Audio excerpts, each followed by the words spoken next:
இன்றைக்கி தெரிந்த புராணம் தெரியாத கதை என்ற தலைப்பில் தான் இன்றைக்கி படித்ததில் பிடித்ததுன்ற பகுதியில் பார்க்க போகிறோம். ஸ்ரீ கிருஷ்ணனுக்கு நண்பனாக இருந்து அவன் அருளால் தரித்திரம் நீங்கி சுதாமன் என்னும் குசேலன் குபேரனான கதை நம்மில் பலருக்கு தெரியும். இது ராமாவதாரத்துக்கு அடுத்த கிருஷ்ணாவதாரத்தில் நடந்த கதை. ஆனால் ராமாயணத்திலும் ஸ்ரீராமன் அருள் பெற்ற ஒரு குசேலன் இருந்தான் என்றால் ஆச்சரியமாக இருக்கிறதல்லவா? இந்த ராமாயண குசேலனின் பெயர் அனந்தன்.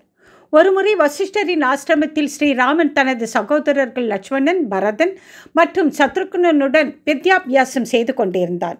அப்போது அவனுக்கு உற்ற நண்பன் ஒருவனும் இருந்தான். அவன் பெயர் அனந்தன். பரம ஏழையான அவன் வசிஷ்டரின் ஆசிரமத்தில் குருவுக்கு சேவை செய்து கொண்டிருந்தான். குருகுலத்தில் கல்வி கற்றுக்கொண்டிருந்த ஸ்ரீராம லட்சுமண சகோதரர்களுக்கு தொண்டு செய்வதில் அனந்தன் பேரானந்தம் கொண்டான்.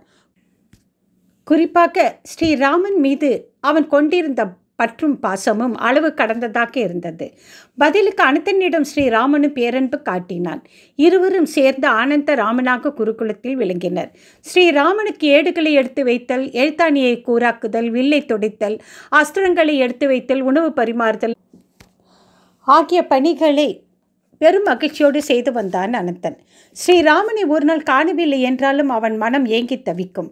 சுதாமனும் கண்ணனும் போல வசிஷ்டருடைய குருகுலத்தில் அனந்தனும் ஸ்ரீராமனும் நட்பு கொண்டிருந்தனர்.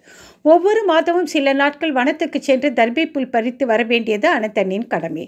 அதுபோல் ஒருமுறை அனந்தன் வனத்துக்கு சென்றிருந்தான். அந்த நேரத்தில் ஸ்ரீராமனின் குருகுலம் முடிந்து குருவிடம் விடைபெற்று சகோதரர்களுடன் அயோத்திக்கு சென்று விட்டான். வனத்தில் இருந்து திரும்பி வந்த அனந்தன் விவரம் அறிந்து தாங்க முடியாத வருத்தம் கொண்டான். உடனே ஸ்ரீராமனை காண அவன் மனம் துடித்தது. உடனே புறப்பட்டு அயோத்தியில் உள்ள ஸ்ரீராமனின் அரண்மனைக்கு சென்றான்.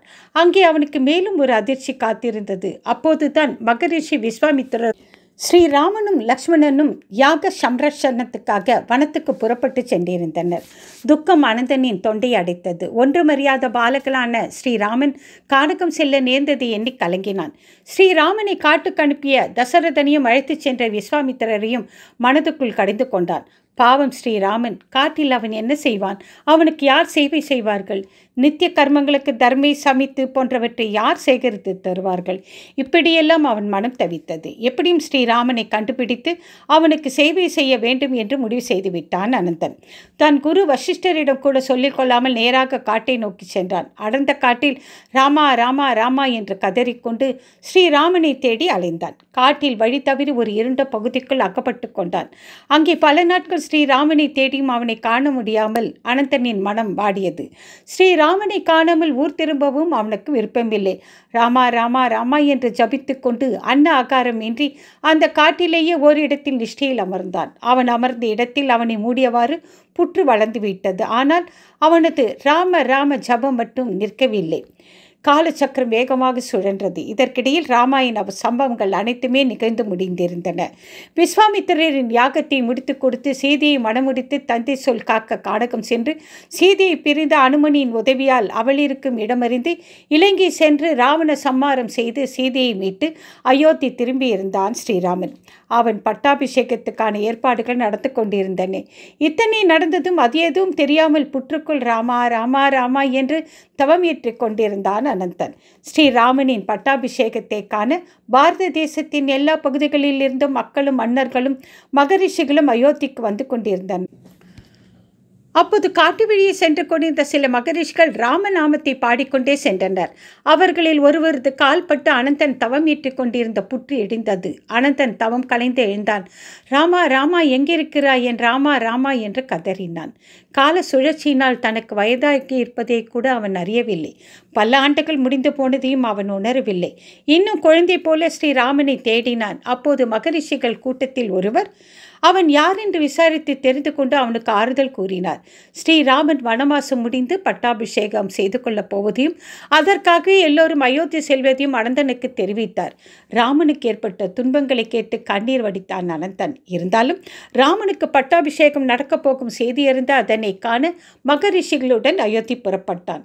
அயோத்தி நகரம் விழாக்கோலம் பூண்டிருந்தது. அன்று பட்டாபிஷேக நாள். எங்கும் வேத கோஷமும் மங்கள இசையும் முழங்கிக் கொண்டிருந்தன. குலகுரு வசிஷ்டர், விஸ்வாமித்திரர் முதலானோர் பட்டாபிஷேக ஏற்பாடுகளை முன்னின்று செய்து கொண்டிருந்தனர். மக்கள் மன்னர்களுடன் தேவர்களும் தேவ மாதர்களும் அங்கே வந்திருந்தனர். ஸ்ரீராமன் அதிகாலையிலேயே மங்கள நீராடி ஆடி அணிகலன்கள் அணிந்து தன் குலதெய்வமான சூரிய தேவனையும் தாயார் மூவரையும் வணங்கி கோலமண்டபம் நோக்கி கம்பீரமாக நடந்து வந்தான். அப்போது எல்லோரும் அதிர்ச்சியும் ஆச்சரியம் அடையும் வகையில் உரத்த குரலில், "அடே ராமா, இத்தனை காலம் எங்கிருந்தாயடா? உன்னை எத்தனை காலமே தேடுகிறேனடா" என்று குரல் கொடுத்தபடியே ராமனை நோக்கி ஓடி வந்தான் அனந்தன்.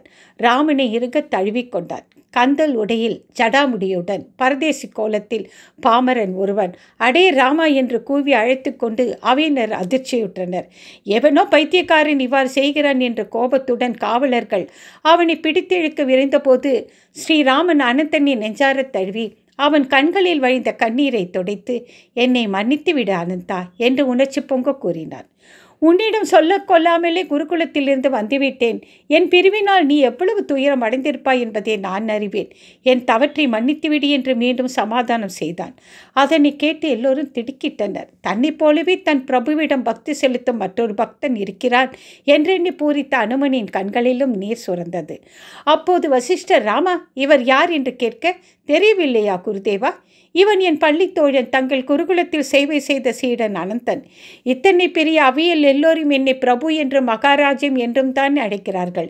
என்னை அடே ராமா என்று அழைக்க என் தந்தை தசரதன் இல்லையே என ஏங்கினேன். அந்த குறையை தீர்த்து வைத்ததன் மூலம் என் தந்தைக்கு நிகரானவன் ஆகிவிட்டான் இந்த அனந்தன்" என்று கூறினான் ஸ்ரீராமன். வசிஷ்டரும் அனந்தனை கட்டி தழுவி ஆசீர்வதித்தார். எல்லோர் கண்களிலும் ஆனந்த கண்ணீர். "இத்தனை நாட்கள் எனக்காக தவமிருந்து இடையறாமல் என் நாமத்தை ஜபித்து என்னை தேடி கண்டடைந்த இவனுக்கு நான் இந்த அவையில் மரியாதை செய்ய கடமைப்பட்டுள்ளேன்" என்று கூறிய ஸ்ரீராமன் அனுமனை நோக்கி, "உன்னை போலவே என்னை நேசிக்கும் இவனுக்கு என்ன கௌரவம் தரலாம்?" என்று கேட்டான். "பிரபு, தங்கள் தந்தைக்கு சமமானவர் இவர் என்று கூறினீர்கள். தாங்கள் சிம்மாசனத்தில் அமரும் முன்பு இவரை அதில் அமர்த்தி மரியாதை செய்வது இவருக்கு மட்டுமல்ல, நம் அனைவருக்குமே பெருமை" என்று கூறினான் அனுமன். எல்லோரும் அதை ஆமோதித்தனர். இத்தனை பெரிய மரியாதைக்குத்தான் தகுதியானவனாய் என்று எண்ணி கூனி குறுகினான் அனந்தன். அவன் வேண்டாம் வேண்டாம் என்று தடுத்தும் கேளாமல் அவனை சிம்மாசனத்தில் அமர்த்தி மாலை அணிவித்து மரியாதை செய்து பாத பூஜ்யம் செய்தான் ஸ்ரீராமன். அதன் பின்னே ஸ்ரீராமன் பட்டாபிஷேகம் ஆரம்பமானது.